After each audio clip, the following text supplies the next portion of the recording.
Welcome inside another edition of Celtics Roundtable on CLNS Media. CLNS Media, the leading online provider of audio-video coverage of your Boston Celtics. Welcome inside a Thursday review session here on CLNS Media. A thoughtful Thursday, if you will. Evan Valenti alongside Sam Sheehan, our capologist for CLNS Media and our Celtics Roundtable capologist.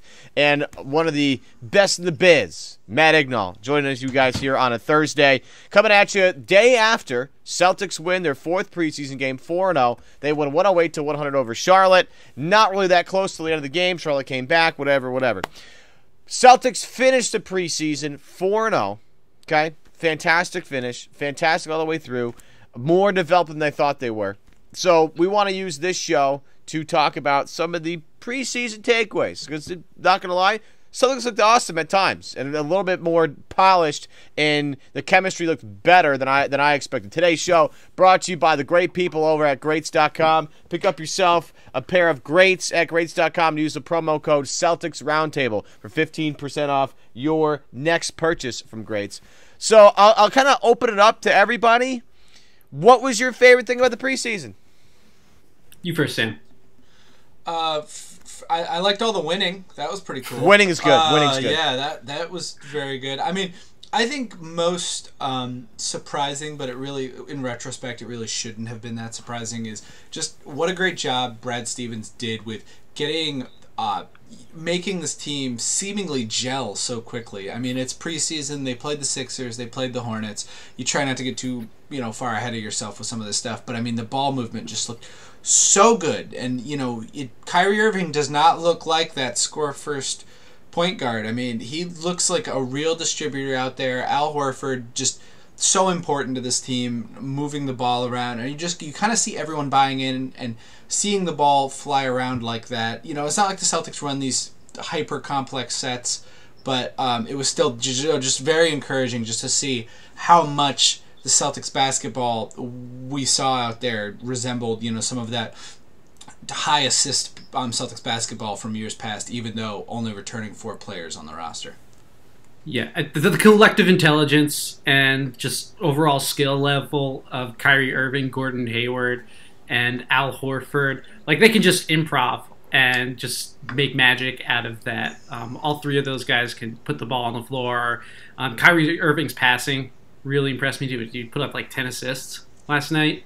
Yeah, so the Celtics simplified their playbook, but it really looks like they're running nothing at all. They're just kind of improvising, and hey, it works, especially when they're playing super fast. They're just been amazing in transition. And again, you just look at the personnel, and yeah, it all makes sense. Yeah, the starting lineup has great cohesion. Like, that ball movement's excellent. You look at the numbers just from last night. Kyrie, 10 assists. Al Horford had 4. Hayward had 4. Tatum had 1.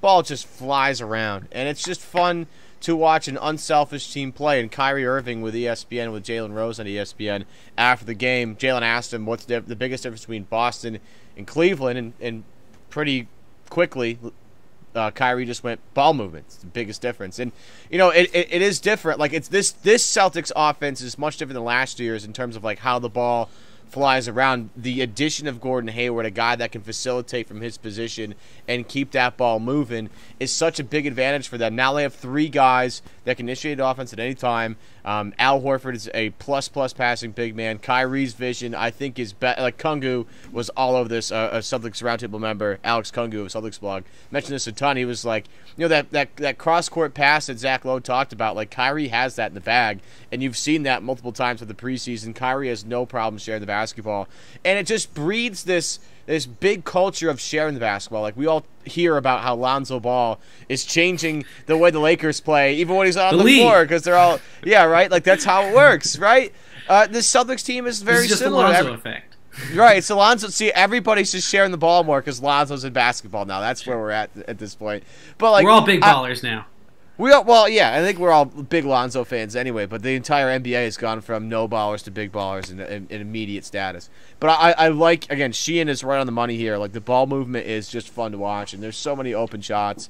And as Boston gets more, more acclimated, like, because it's still the preseason, they're still sort of shaking the cobwebs off, but they look pretty sharp for the most part. But these guys when that ball's humming around, they are almost impossible to guard. And like even Gordon Hayward, who hasn't really lit it up yet, still is finding his way to make an impact on this team. Kyrie's impact is pretty obvious. Al Horford's impact is pretty obvious. Jason Tatum's getting more comfortable. Jaylen Brown, again, settling into his role, starting to embrace being the lockdown defender he's supposed to be. But offensively, like, this team is just way above and way ahead of where I thought they'd be at this point, 4 games into the preseason.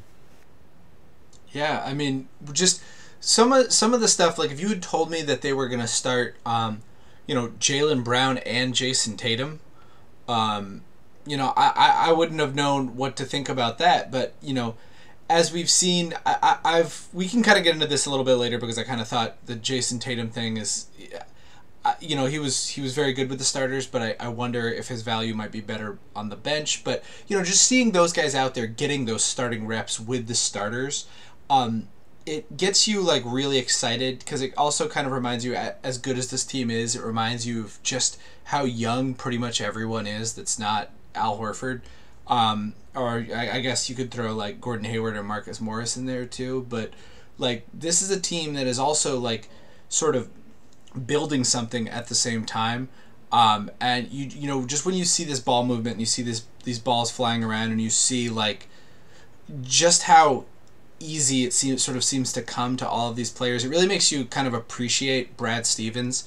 I think we kind of forget that Brad Stevens has never really had a guy come in to the Celtics roster as an all-star, besides I guess Al Horford last year as like and he was kind of a borderline type of all-star sort of guy, and he's just built this consistent contending teams out of guys who are kind of the runoff and trade chaff and all this other stuff. So it's really interesting to see what he's done with real like premium ingredients, and I'm really excited to see like what happens with that during the regular season. One of the things I love about... Go ahead. Yeah, I mean, I don't know about like you watch Jaylen Brown and Jason Tatum out there, and you're like, this is the lineup. This is the lineup that the Celtics want to have out there. If they don't make this Anthony Davis trade, then this is like their future lineup that they're going to go and hopefully win championships with. So it's really exciting to see it in action, and I like watching that 5-man group get a lot of reps. I think it's also really good for Jason Tatum's game and just like his overall shot selection and what he does with the ball, just sort of play this real Celtics style, this Brad Stevens way, this read and react thing that he's just really, really good at. Like that's his real strength on offense. It's his brain ultimately, and his soft touch. I don't know. I really like him out there with the starters. It wouldn't shock me if he's out there with them on opening night. It depends on health, I think, at that point. But the early returns of Jason Tatum in the starting lineup have been nice. I like the ball movement. The Celtics offense has been terrific. The 3-point shooting, it's just like unbelievable. Everybody seems like they can shoot threes. Al, because the floor is so spaced open for him, he can shoot. We all know Kyrie and Gordon are great shooters. Marcus Smart has improved his 3-point shot. Tatum looks legit. Rozier's 3-point shot is good enough to hold defenses accountable. Like Shemi can shoot. The 3-point shooting for me has been a big revelation. They were 15-30, 50% from 3-point range against Charlotte on Wednesday night. That's going to win a lot of ball games. But the one thing that I think I like the most about the Celtics offense, like the ball movement kind of plays into this. The 3-point shooting kind of plays into this. I love this team in transition. They are unguardable almost in transition when they get moving, when they really get moving. Kyrie is such a whiz with the basketball. He's tough to keep track of. You saw that great play on the right side, I think right before the second half, and he took the ball in his right hand and like threw it between his own legs to get one defender off him. Had like the little left-handed up and under finish. Like that was absolutely beautiful stuff. But the amount of open 3-pointers they get out of transition is like, I don't want to compare anything to Golden State, but like maybe Houston Rocket-esque, where like you just scramble in transition because everybody runs to the 3-point line and you have to spread out as much as humanly possible, when in the past you're just told to get back, protect the rim. They have 5 guys. When you have Tatum, Brown, Hayward, Horford, and Kyrie on the floor at the same time, all 3 of those guys are deadly 3-point shooters from certain areas on the floor. Like, I think Tatum's getting there, so I wouldn't say he's totally deadly yet. But, like, we all know Jaylen Brown can hit a corner three-pointer, and you can just see him fly right to the corner as soon as the ball starts in transition. If he's not bringing it up, he's going right to the corner.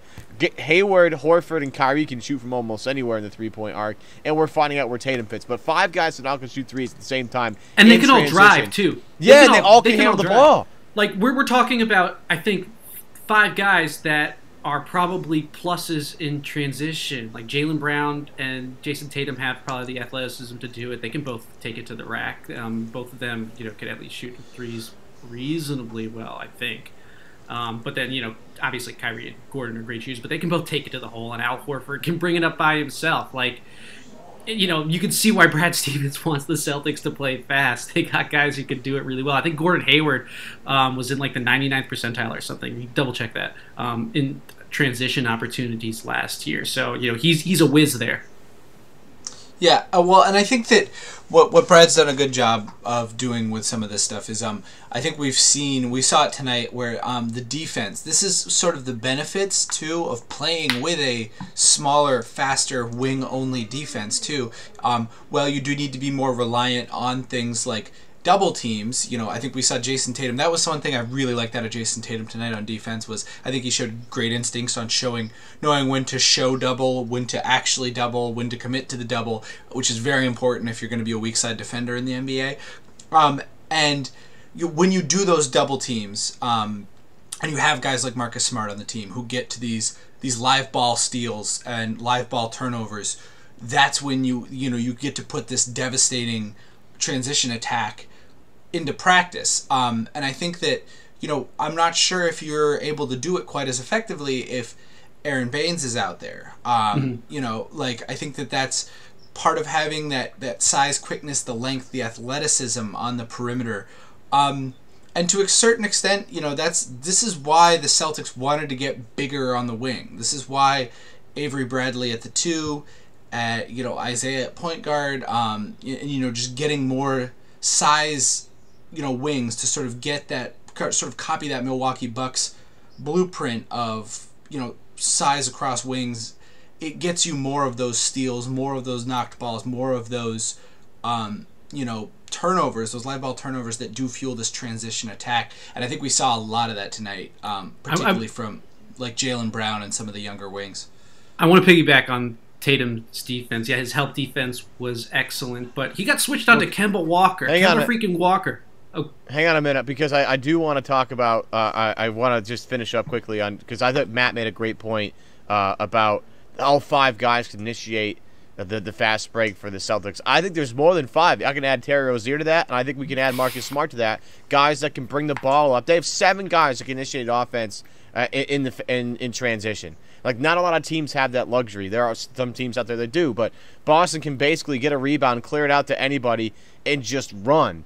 And that's an elite thing to have. You want to know what else is elite, though? The people over at Greats. I just spit so bad all over the place because I had water and mustache. Whatever, we're going to keep rolling it. The people over at Greats help sponsor this podcast. They're the makers of the all-time greats, the classic, stylish, and comfortable sneakers sold for a great price. Greats is Brooklyn's first sneaker company. They sell all the greats, classic styles, made the best for less. They have a wide selection of men and women's shoes, versatile styles, suitable for any occasion. Like, see these guys? See these black kicks right here? They're super versatile. I can wear them with jeans. I can wear them with a sport coat and dress pants. I can wear them with a suit. You can wear them however you want to wear them. They have tons of different colors and materials to choose from. Like, the color range is insane. You're talking about not only tans, you're looking at browns, looking at navies, looking at grays, looking at pinks. Oh, the shoe selection over at Greats is unmatched. They have tons of different styles. They have tons of different materials, mesh, leather, you name it, they have it. And their best sellers include all the Leather Royale lace-ups, which is what I have right here, and the Wooster style slip-ons, which I think Coach Nick got for his birthday. Also, happy birthday, Coach Nick. And if you want your own pair, folks, you got to get your own pair of these. You can check those out along with the other greats at greats.com, greats.com. And when you check out, make sure you enter the promo code Celtics Roundtable for 15% off your entire purchase. Again, that's 15%. I'm giving you free money to go buy shoes with it. That's insane, right? So again, go to greats.com. use the promo code Celtics Roundtable, and then I want you to do one more thing. I want us to show us your kicks. Tweet at us at Celtics Roundtable. Show us a picture of your kicks, and I'll probably get a retweet or something. But it's just want to see what you pick. I like to see. I'm a little nosy. Again, greats.com, promo code Celtics Roundtable, 15% off. It seems like we want to go and talk about Jason Tatum, because Tatum the past 2 games has been, in terms of role, he's had a bigger role in the offense, bigger role in the defense. Sheehan, you've been kind of all over the entire podcast. What's impressed you the most about Tatum just in 4 games? Yeah, I think that, I think Alex, our own Alex Kamagu, said it on the podcast. I was a lot more down on Tatum than most. And he said that he was injured for a lot of his, college career, and he was sort of coming back from that injury early on in the year. And it looks like that's, the case. I feel a lot better about Tatum just because his feel for the game is a lot better than I expected. Like I said, I mentioned about, the defense, particularly the doubling instincts. That's so important to a weak side defender, especially when you're going to play a smaller center like Al Horford, or have some of these smaller mismatches. Understanding when to double and when not to is a very important part of that. I will say this though. I will say that I think he got lost a couple of times, which is perfectly understandable. I mean, that is what happens to rookies, and that's why I wouldn't really expect him to be starting at least early in the year, because it's tough for rookies to adjust to the NBA speed of a game. I also think that there was a couple of sets that really stood out against like the very beautiful basketball that we saw the Celtics playing, where the ball movement, the ball was zipping around, it was all over the place. They very clearly wanted to get Jason Tatum 2 or 3 touches in the game, and when he touched the ball, not in a within the offense, it wasn't being dished to him for a corner 3 or a drive or something like that. When he got the post touches, everything just sort of seemed to die, and he couldn't quite back down his guy the way he wanted to. I mean, he wasn't exactly getting help from cutters or something like that, but that just seemed like an enormous waste of possessions when you have this great offense out there with these other all-stars. And I think that maybe that type of offense might be better suited to bench roles when you are starved for defense, to be using those fall away 18-footers that we saw Tatum take, versus when you have Kyrie Irving, Gordon Hayward, and Al Horford on the floor. I think you want to do that against a mismatch. I don't know if it's necessarily starters versus bench. If he's got a smaller guy on him, then yeah, sure. Do that beautiful turnaround fadeaway that he does. But yeah, against fours who are like size, it's probably going to be a little bit less successful. I was really impressed with his defense in the first quarter. He got switched onto Kemba Walker a couple of times, or had to fight through a pick and roll, and he just knew how to shade him to not get right to the basket, and then when Kemba Walker went up for the shot attempt, he was able to bother the shot enough, and he did it on several occasions. And he wasn't just holding his own defensively, he was actually making an impact in that first quarter. And you could see where Brad Stevens is coming from when he says that he's years ahead of, I guess, where they expected defensively. Although Brad Stevens also did say that he could guard 1 through 4, and I was incredulous when Brad Stevens first said that. But I think we saw glimpses of it against the Hornets. So he's a really exciting player. Yeah. Hey, I want to start him at the 4. I just want that unit to build continuity. I think it might end up being the crunch time lineup. We've talked about that so many times throughout the beginning of this preseason. It's what's the Celtics crunch time lineup, and we have no idea. Now it might be Tatum alongside Horford, Brown, Hayward, and Kyrie. We definitely Maybe. Possible what we've seen. I don't know. I like the fact that the last game against Philly, where they ran the first play of the game essentially to get Tatum a 3-point shot, an open 3-point look, and he buried it right away. It was all right, cool. I like this. I like the fact that he's 4-12 for his first 4 games of the preseason 3-point range. He was 0-3 in his first game. It seemed like he was kind of not forcing it, but it just seemed like maybe he was a little nervous. I think he admitted to it after the game. He was a little nervous, but seemed to settle in quite nicely. I agree with Sheehan. Sometimes you need that guy that can back it down with a couple of seconds left in the shot clock to find his own shot. I would prefer if that didn't happen a lot with him right away. I like when he plays in the flow of the offense. I think that, the 3-point shot will come in time. I think his familiarity and comfortability on the floor will come with time.